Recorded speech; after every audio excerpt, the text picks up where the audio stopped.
Good morning, good morning, good morning, everybody. Good afternoon, good evening, depends where you are, I guess. Hawaii, it's morning time. Pacific, it's still morning time.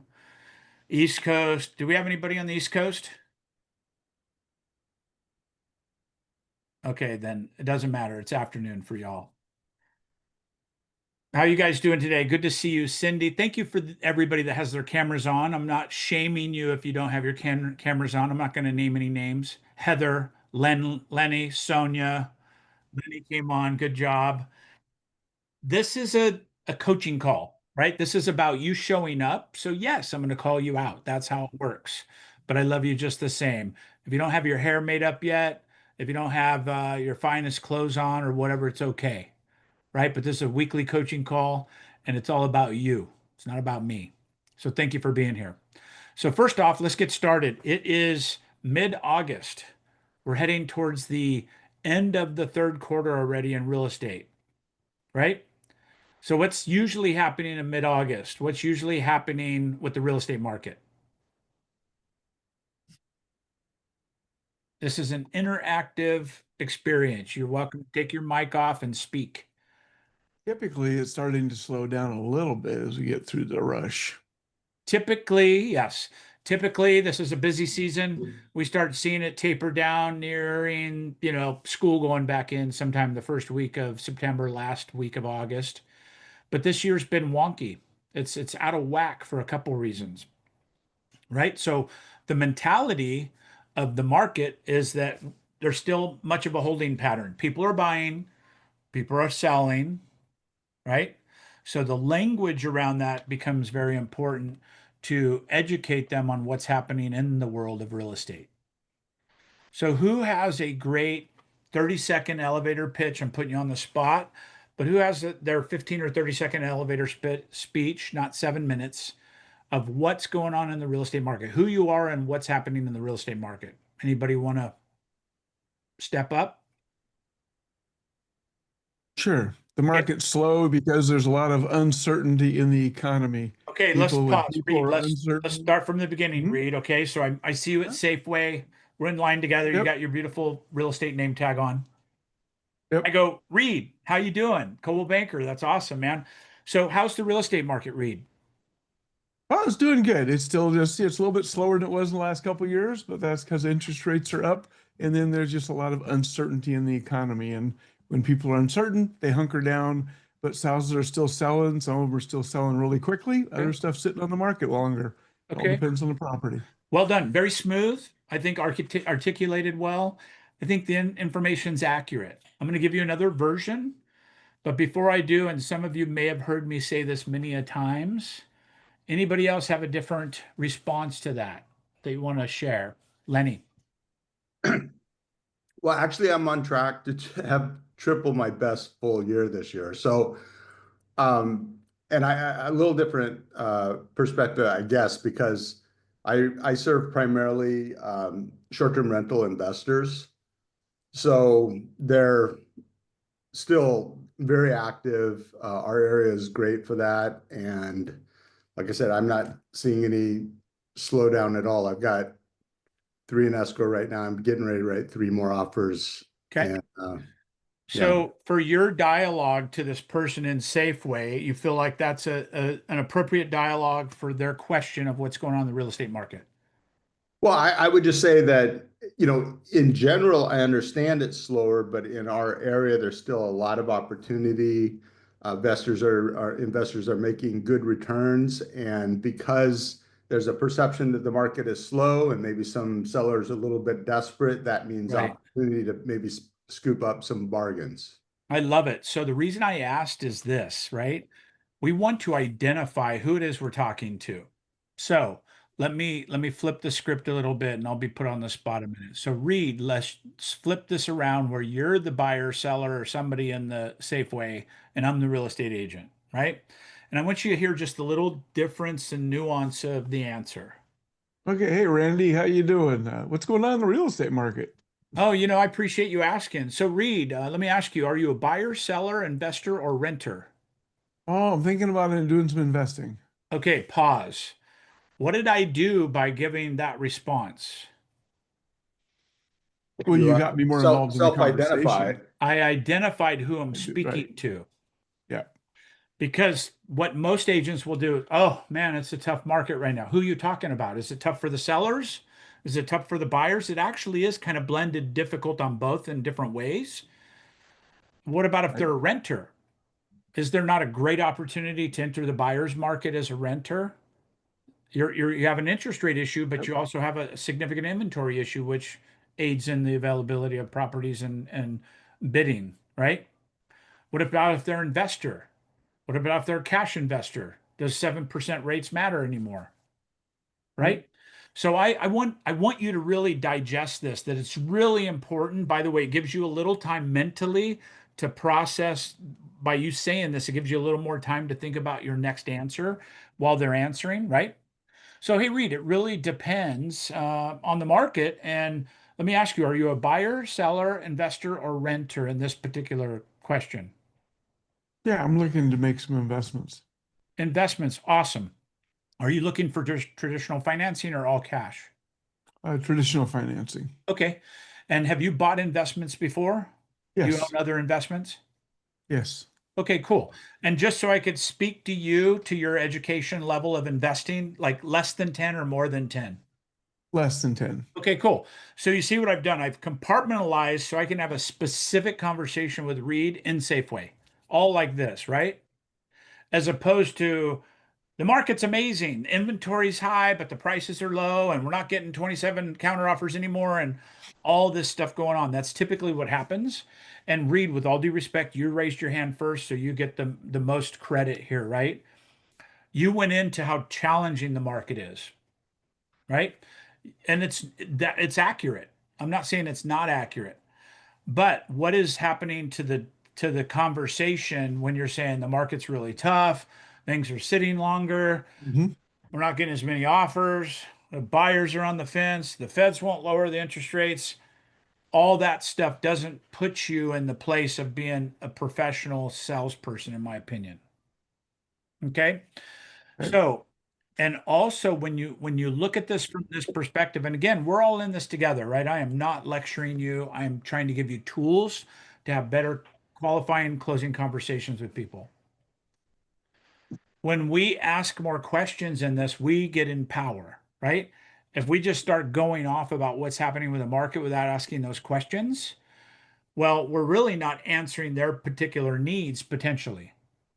And by asking a couple of these questions, because if they say they're a buyer, say, oh man, it's really a pretty good time for a buyer because you have more inventory options, you have more buyer power right now with negotiating.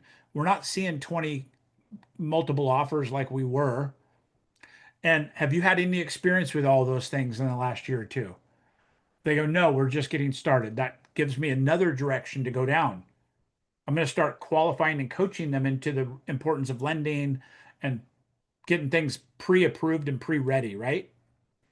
Yeah. If they're a seller and I start talking about all the buyer stuff, that's not their interest, right? So it's really, really important because we're having these conversations on a regular basis. And if you're not, you could ask questions of people to inspire these conversations pretty easy as well. So let's say Cindy, let's say we meet at a hardware store, right? And we just run into each other. And I'm trying to, as a realtor, I'm trying to inspire the conversation. Hey, Cindy, how you doing? I see you live around the corner as well. And I didn't ask you, but take yourself off mute if you can. I did. Thank you, Cindy. I won't embarrass you, I promise. Uh-huh. So I'm going to do the heavy lifting, right? Okay. So you're a prospect. I don't know much about you yet, but you live in my neighborhood and we run into each other. I go, hey, Cindy, you live around the corner, right? I've seen you before. Yes, I do. And my name's Randy. I'm a real estate broker. I live right over here around on 123 Banana Street. I've seen your signs. Oh, you have seen my signs? Well, thank you for that, Cindy. I appreciate it. So, are you in the market for anything real estate related right now? Buying, selling, investing, anything like that? My daughter's getting ready to list her house. Is she? And is she looking for an agent or has she already chosen an agent? No, she's still looking for an agent. Okay. I'd be honored if you wanted to get a second opinion. Because of our relationship, even though we just started this conversation, I'd be happy to take really good care of her. Would you like me to loop you in with the conversations with her, or would you like maybe have me reach out to her directly? What would be better for you? Well, she's an adult child, so she's going to want to do it on her own. Okay, awesome. So I would coach you and navigate you through how I'm going to have that conversation with your daughter, but you don't want to just, here's my business card, have her call me, right? Right. Brian Buffini used to do an amazing skit on the five miracles of real estate. How you could drop your card on the sidewalk, you could hand it to somebody, and all the things, all the miracles that have to happen for somebody to call you when they need you, right? Hmm. But if I was able to say, hey, what's your daughter's first name? Liz. Liz. And does she go by Liz? Hmm. Awesome. And so is Liz better with texting, email, phone call? Because the generation's changing a little bit from you and I, Cindy. Texting. Texting, okay, awesome. What's the best number to text her? Blah, blah, blah, blah, So blah. you see where if I just went, hey, what's her number? That could have given her a pause. But the way I've led up to that leads to a natural just sharing with you, right? Hmm. And so again, in this dialogue of conversation, which I really love this because this is where the magic can happen. You could build equity into these relationships very quickly in this unknown market. So Cindy, I've got to run, but I just real quick, do you have any questions, anything that's really been bugging you about questions about the real estate market, rates, inventory, any of those things that I might be able to answer for you while we're talking? I'd love to know if the rates are going to go down. They are definitely going to go down. Now, we don't know when, we don't know how much, but all the pressure that the current president is putting on the Federal Reserve, which is Powell, that is going to come to a head. And I believe we're going to see maybe even significant rate decreases in the near future. Are you interested because you're looking at taking advantage of those lower rates in either refinance or a purchase? I've thought about refinancing my home. Okay, awesome. So I don't handle that personally, but I can refer you to a great lender that can help you with that refinance and they're first class, right?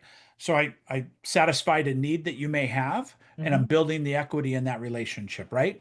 Right, And right. if she started saying, "Yeah, we're waiting to buy until the rates come down," I'd have a conversation around that. Yeah, You how know, do it's you really respond to that? it's really interesting what's going on with the market right now, Cindy, because so many people are waiting that if the rates drop a 0.5% or God forbid 1%, it's going to be the wild, wild west again. And you're going to be back in the position of having more buyer power, but not having as much inventory. And you're going to have multiple offer situations, in my humble opinion.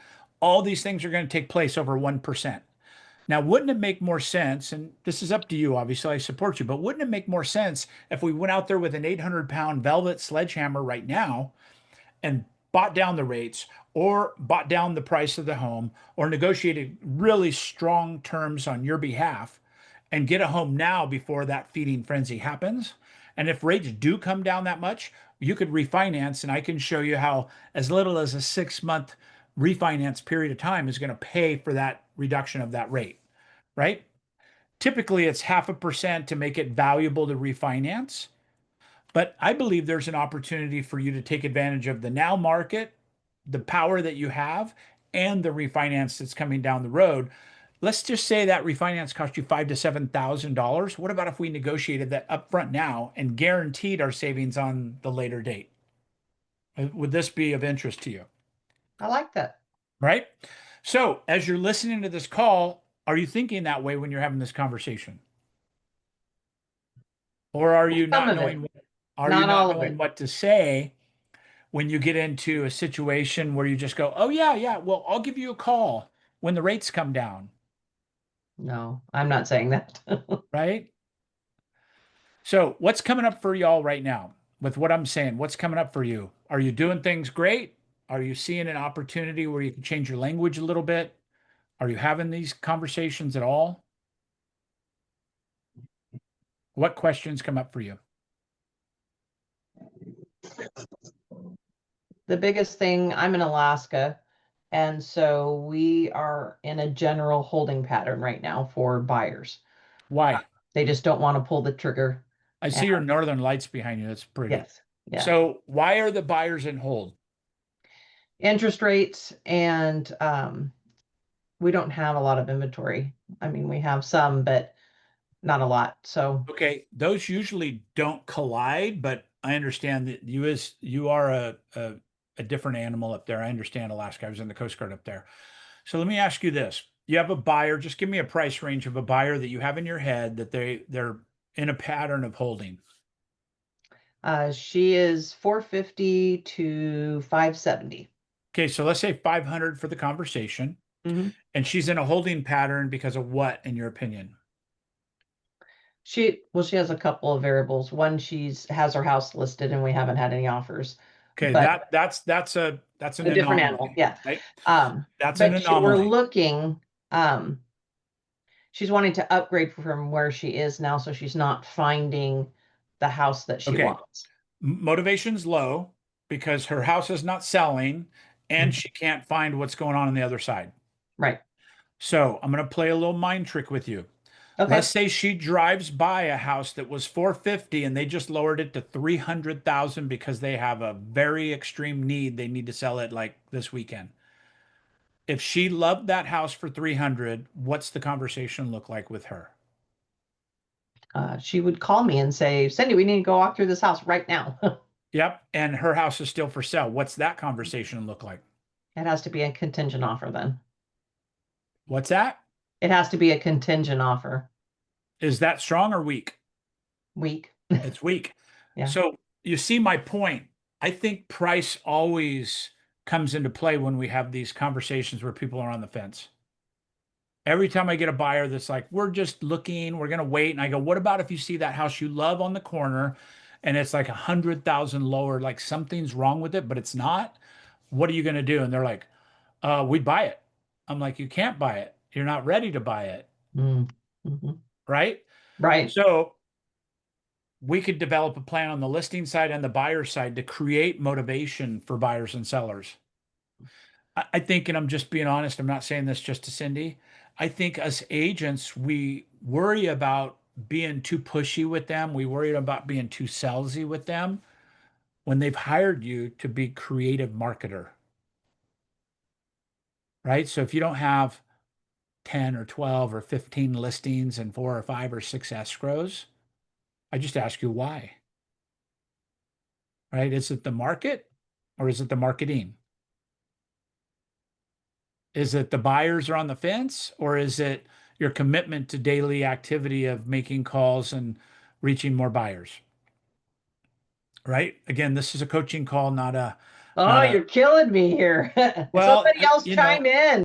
I I appreciate the fact that you're being honest because that's what this is meant to be. Is meant to be motivating, not putting you down. And earlier when we talked, I remember Reed was talking about the market, and then Lenny came in and said, "I'm having the best year ever of times 3 listings and three times everything." Right? It's very individual for agents of what their response is. And if you had 40 listings and 20 escrows, you wouldn't be going, "Yeah, the market's really tough right now." You'd be going, "I don't know what's going on, but I'm just blessed." Right? Things are just happening easy for me. Would you come out and do a listing? Yeah, I can do that. Right? As opposed to having nothing and doing nothing. And then somebody asks you and you're like, "Oh my gosh, yes, I can come out in 5 minutes. I will be right there." So, who is doing daily activity, daily calls in their database for prospecting?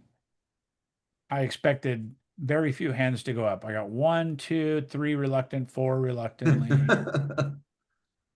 5 reluctantly, and now the rest are going to raise their hand just because they feel bad. So, how many minutes or hours a day are you committing to this? Anybody want to chime in? 1, 1 hour a day, 4 days, 5 days a week, 3. 3 days a week, 1 hour. Okay, perfect. Thank you for being honest. Anybody else?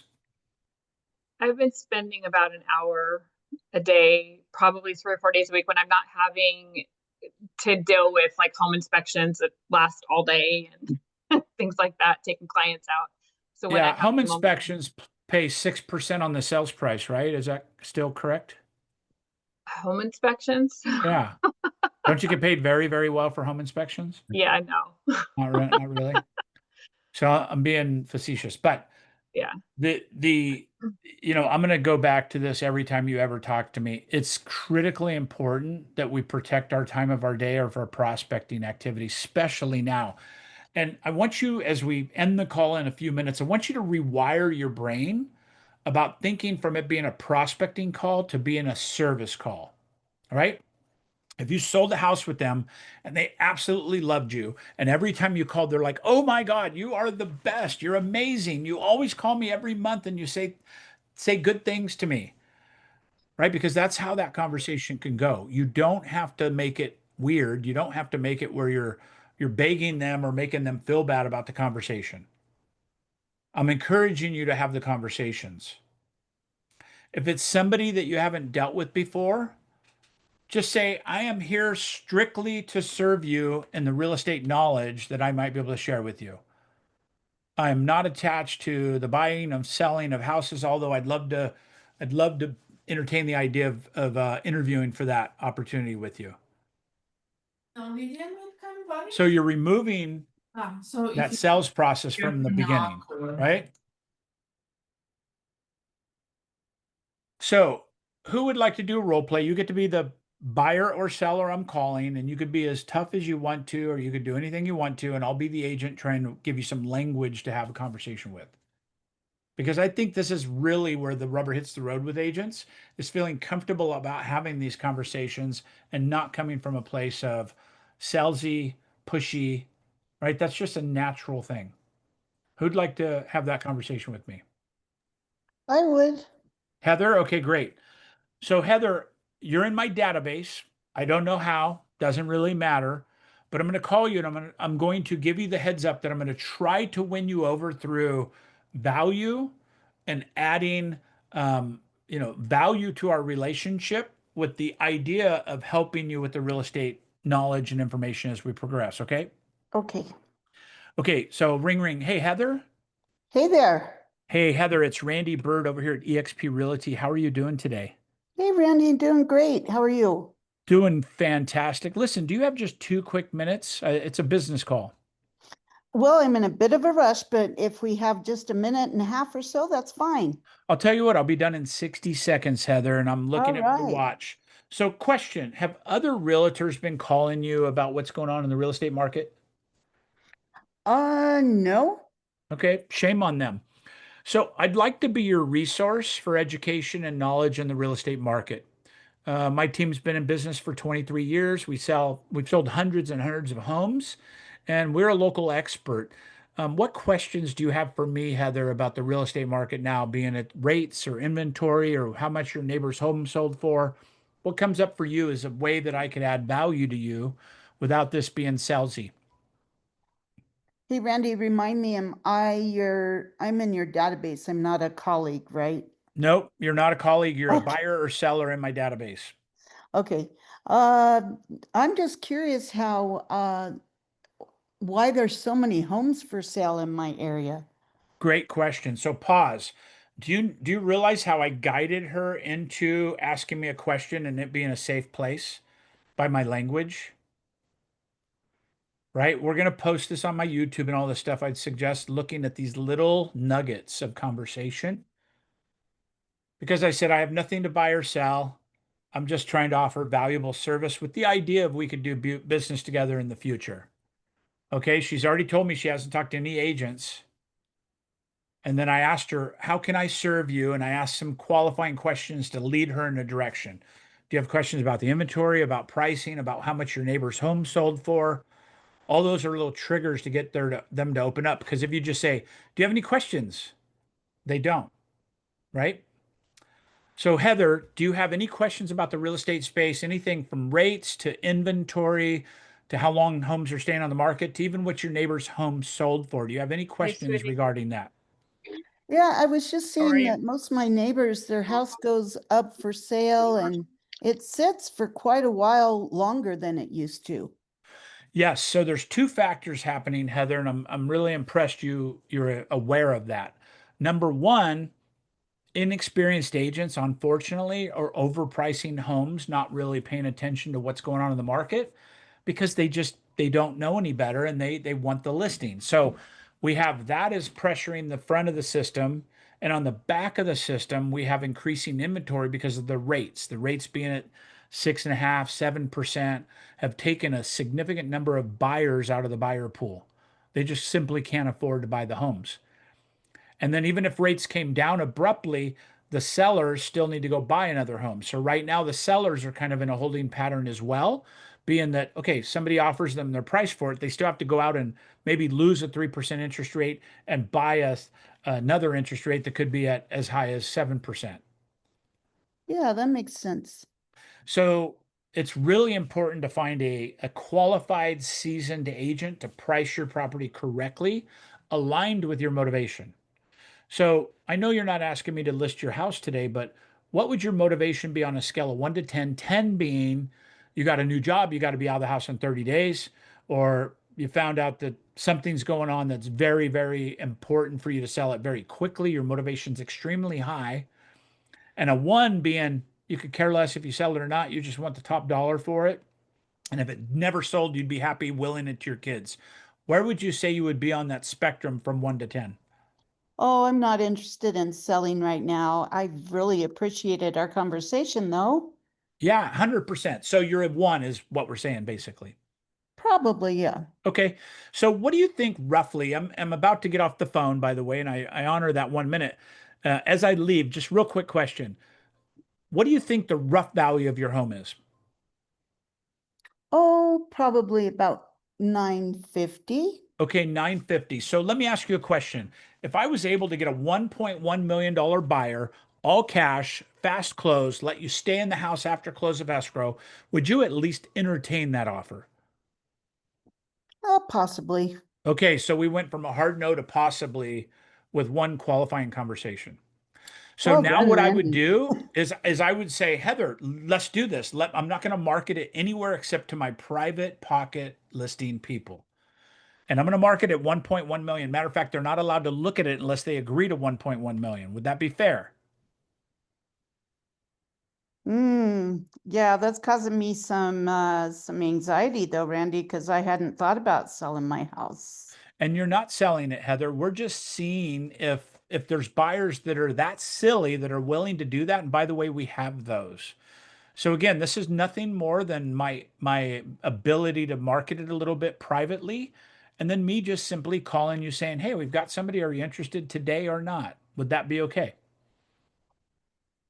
Oh, yeah, I'll talk to my husband about it. Maybe we could talk about this uh, deeper later. That sounds great. Talk to your husband. Now, by the way, we may not sell it. So it's not like you're listing your house for sale and we're putting signs in the yard. We're just saying if this perfect dream buyer came along, that you might be able to net an extra $150,000. And by the way, the decision still remains all yours. Perfect. Thank you so much. You're welcome. So I'm going to challenge you. Who's having these kind of conversations with buyers and sellers right now? I'll go first, not me. So have I hopefully inspired you to embrace this a little more and have conversations that you're not attached to, you're having fun with, but you're really here to serve people. And by the way, I've coached 2 clients out of hundreds of clients that do over 1,000 transactions a year. They prospect like this on the phone 3 hours a day, 5 days a week. That's their job role. That's their job description when you're the team leader of 1,000 transaction a year business. All the leads that the team generates comes to that one person that's having these high level conversations with people. So as we leave the call, I ask you, what separates you from that person? They weren't brought up with a silver spoon. They just disciplined themselves and dedicated themselves to understanding the language of this business. I appreciate it, Randy. Thank you so much. Thank you, Heather. I hope everybody's enjoyed the call, and I haven't embarrassed anybody too bad. I didn't mean to, but I am a coach, and sometimes we gotta punch you in the ribs to get you to understand maybe what's the best thing for you and your business. I But I learned from appreciate. everybody. Thank you. Thank you. I appreciate it. Thanks, everybody. Have a great day. I'll see you next week. Thank you much. Bye for now. Thank you, Randy. Bye. Thank you. Bye, everyone.